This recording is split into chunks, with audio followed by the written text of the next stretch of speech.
हाय। इस वीडियो में हम बात करेंगे इंडियन कॉन्स्टिट्यूशन में दिए गए रेट्स की एकेडमिक डेफिनेशन, इसकी history, types of rates, supreme court और हाई कोर्ट की रेट्स पावर, डिस्कस करेंगे रेट से जुड़े कुछ लैंडमार्क केसेस और सॉल्व करेंगे सिविल सर्विसेज में पूछे जाने वाले क्वेश्चंस।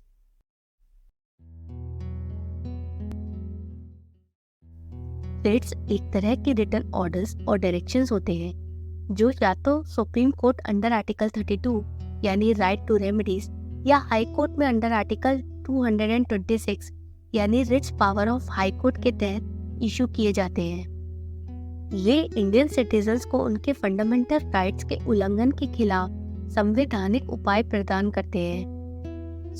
रिट बेसिकली एक पिटीशन ही होती है जो इंडिविजुअल सुप्रीम कोर्ट या हाई कोर्ट में कोई स्पेसिफिक रिट इशू कराने के लिए फाइल करता है। 1950 से पहले ड्राफ्ट आर्टिकल 202 जिसमें पहले हाई कोर्ट की पावर्स मेंशन थी, तब रिट्स इशू करने की पावर सिर्फ कैलकाटा, बॉम्बे और मद्रास हाई कोर्ट के पास थी।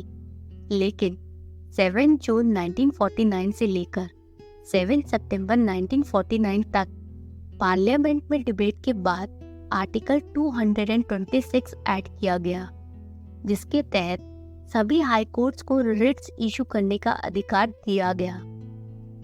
रिट्स का कॉन्सेप्ट ब्रिटिश लॉ से लिया गया है। इंग्लैंड में ये राजा की स्पेशल पावर थी जो अभी भी फाउंटेन ऑफ जस्टिस के नाम से जाने जाते हैं। प्रोहिबिशन रिट का मतलब है टू फॉरबिड या रोक देना। Higher court prohibition writ issue करता है एक लोअर कोर्ट के अगेंस्ट, ताकि लोअर कोर्ट अपनी ज्यूरिडिक्शन या क्षेत्र अधिकार को पार ना कर सके।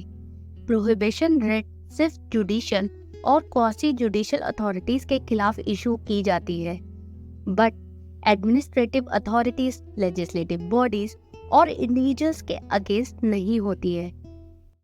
Let's discuss a notable prohibition writ case. इस केस में पटिशनर थे ब्रिज खंडेलवाल। इन्होंने दिल्ली हाई कोर्ट में यूनियन ऑफ इंडिया के खिलाफ कच्चातीवू आइलैंड को बिना कॉन्स्टिट्यूशनल अमेंडमेंट के श्रीलंका को देने से रोकने के लिए प्रोहिबिशन रिट फाइल की, बट कोर्ट ने ये कहकर रिट डिसमिस कर दी कि इस एक्शन में पटिशनर के कोई भी फंडामेंटल राइट्स वायोलेट नहीं हुए हैं और कच्चातीवू में ना ही उसका कोई स्टेक है। प्रोहिबिशन रिट किसी एक्शन को रोकने के लिए इस्तेमाल की जाती है। सर्शोरैरी का मतलब है टू सर्टिफाई या प्रमाणित करना। ये रिट एक हायर कोर्ट द्वारा लोअर कोर्ट या ट्राइब्यूनल के आदेशों को रद्द करने या उनके केसेस को ट्रांसफर करने के लिए इशू की जाती है। ये रिट ऑर्डर्स रोकने के साथ साथ न्यायपालिका में गलतियों को दूर करने का भी काम करती है, इसीलिए इसे क्यूरेटिव या क्योर करने वाली रिट भी कहते हैं। 1991 से पहले सर्शोरैरी रिट जुडिशियल और क्वासी जुडिशियल अथॉरिटीज के खिलाफ ही जारी की जा सकती थी और एडमिनिस्ट्रेटिव अथॉरिटीज के खिलाफ नहीं। लेकिन 1991 में कोर्ट के रूल्स एंड प्रोसीजर्स में अमेंडमेंट के बाद इसे एडमिनिस्ट्रेटिव अथॉरिटीज के खिलाफ भी इशू किया जाने लगा। Let's talk on Harivishnu Kamath versus Syed Ahmed Ishaq case. इस मामले में पटिशनर थे हरिविष्णु कामत। उनका कहना था कि पहले रिस्पोंडेंट के गिनाए गए 301 वोट्स को रिजेक्ट किया जाना चाहिए बिकॉज ही बिलीव्ड कि ये वोट रूल 28 के तहत इम्पोर्टेंट आइडेंटिफिकेशन मार्क्स नहीं रखते थे, जिससे चुनाव के नतीजों पर फर्क पड़ा था। इस पिटीशन को पहले इलेक्शन ट्राइब्यूनल ने इलेक्शन रिजल्ट पर इसके फर्क ना पड़ने के बेसिस पर डिसमिस किया। बाद में बॉम्बे हाई कोर्ट की नागपुर बेंच ने इलेक्शन ट्राइब्यूनल के जजमेंट को इलीगल बताकर सर्शोरैरी रिट इशू की। फिर ये केस सुप्रीम कोर्ट भी गया, बट वहां पर भी इलेक्शन ट्राइब्यूनल को हाई कोर्ट के ज्यूरिडिक्शन के अंदर माना गया। इस तरह सर्शोरैरी रिट ना सिर्फ एक्शन को रोक सकती है पर क्वैश भी कर सकती है।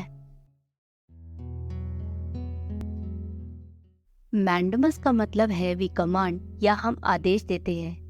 ये रिट उन पब्लिक ऑफिशियल्स के खिलाफ इशू की जाती है जो अपना काम ठीक से नहीं करते या काम ही नहीं करते।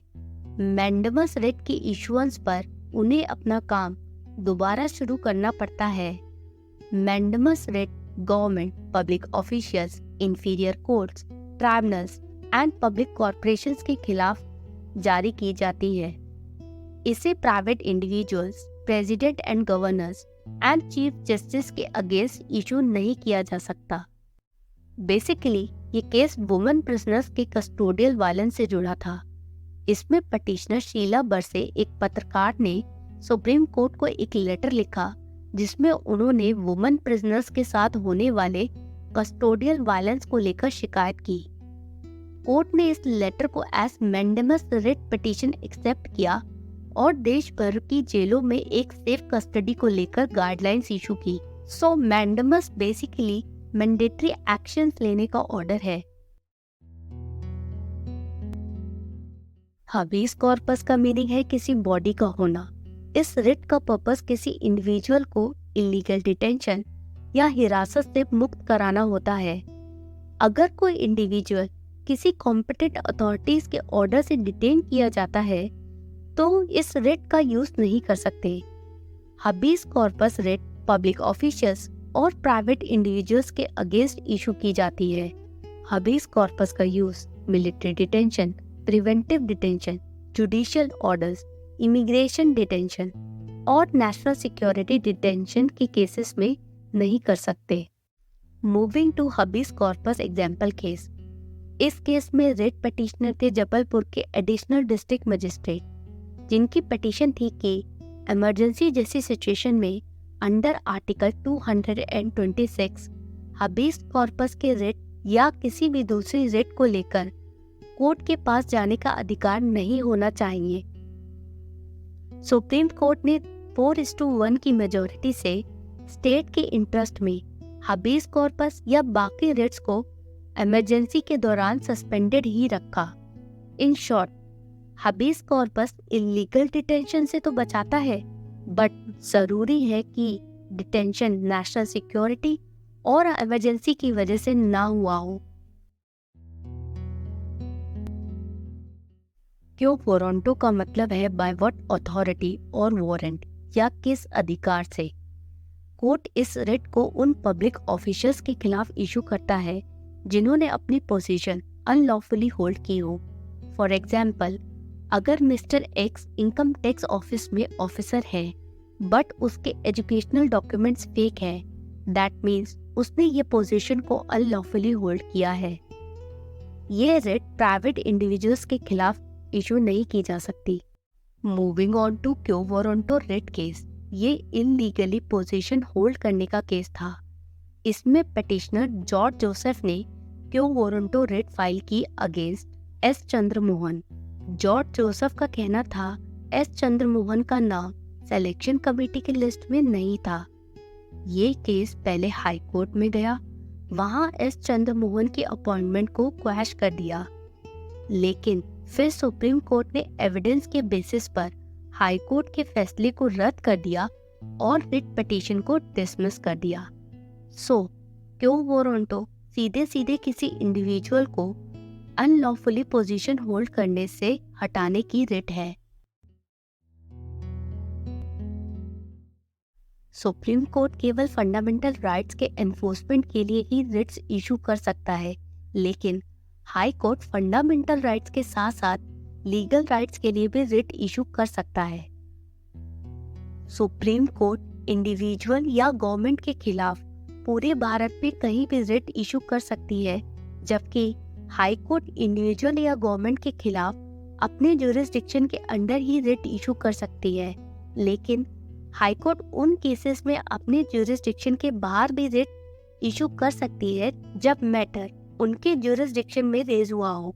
आर्टिकल 32 के तहत रेमेडी भी एक फंडामेंटल राइट में ही आता है और इसीलिए सुप्रीम कोर्ट अपनी रिट पावर का यूज करने से इनकार नहीं कर सकता, लेकिन आर्टिकल 226 में रेमेडी देने पर हाई कोर्ट का अधिकार है, इसीलिए हाई कोर्ट इस पावर का यूज करने से इनकार कर सकता है। कुछ प्रकार के रिट्स को दूसरे रिट्स से अधिक महत्व दिया जाता है। फॉर एग्जाम्पल, इंडिया में हबीस कॉर्पस रिट को फंडामेंटल और सबसे प्रभावशाली माना जाता है क्योंकि ये सीधा इंडिविजुअल की लिबर्टी से रिलेटेड है।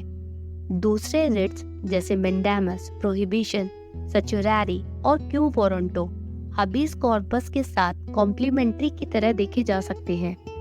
अलग अलग पर्पस को सर्व करते हुए ये सब एक ही जुडिशियल रिव्यू का फ्रेमवर्क मेंटेन करते हैं। कुछ मामलों में अलग अलग पहलुओं के समाधान के लिए एक साथ कई रिट्स मांगे जा सकते हैं। फॉर एग्जाम्पल, पिटिशनर अपने अनलॉफुल डिटेंशन को चैलेंज करने के लिए हबीस कॉर्पस रिट फाइल कर सकता है। साथ ही अपने केस से रिलेटेड किसी पब्लिक ऑफिशियल को उसकी ड्यूटी कराने के लिए मेंडामस रिट भी मांग सकता है। कभी कभी लीगल प्रोसीडिंग्स के दौरान रिट्स एक दूसरे के साथ रिलेशन फॉर्म करते हैं। फॉर एग्जाम्पल, सर्चुरारी रिट इशू होने पर जब लोअर कोर्ट के फैसलों का रिव्यू होता है, ऑटोमेटिकली प्रोहिबिशन रिट की तरह लोअर कोर्ट का फैसला रुक जाता है।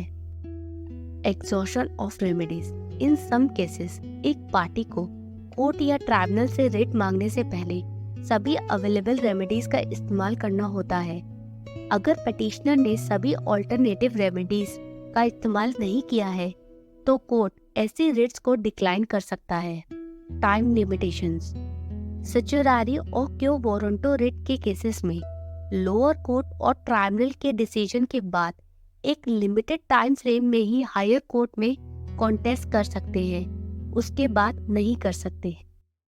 Attempt these questions and comment your answers below.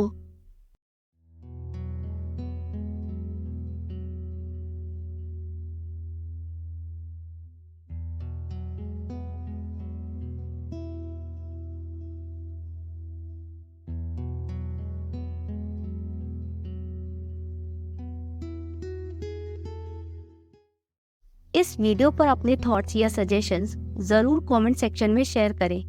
Deep learning channel को सब्सक्राइब करना ना भूलें और अगर वीडियो इन्फॉर्मेटिव लगी हो तो प्लीज लाइक करें and share it with your friends. Thank you for watching.